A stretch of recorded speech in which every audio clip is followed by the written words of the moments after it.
बस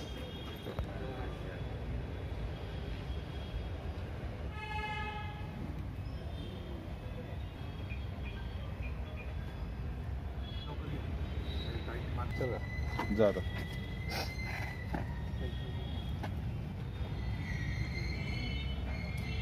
काही आझाद जो बगीचा आहे आपला त्या ठिकाणी पती पत्नी असे दोघं फिरायसाठी आले आणि त्या पत्नीने त्यांच्या स्कूटीमध्ये एक सोन्याचं मंगळसूत्र आणि कानातले डोरले असे ते त्या ठिकाणी डिक्कीमध्ये ठेवले होते. ते फिरून परत आले असता त्यांनी डिक्की तपासली तर त्यांना त्या डिक्कीमध्ये ते दागिने दिसून आले नाही.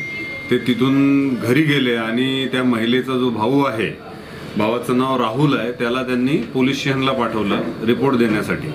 त्याच्या रिपोर्टवरून आमचे डीबी पथकाला आम्ही तात्काळ रवाना केलं.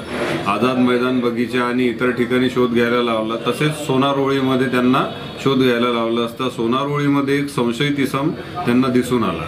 त्या संशयित इसमाची झडती घेतली असता त्याच्याकडे चोरीस गेलेलं जे साहित्य आहे, मंगळसूत्र आणि कानातले, ते मिळून आले. त्या आरोपीचं नाव आहे मनोज म्हणून, तो भिवापूरला राहणार आहे आणि त्याला अटक करण्यात आली असून तपास सुरू आहे.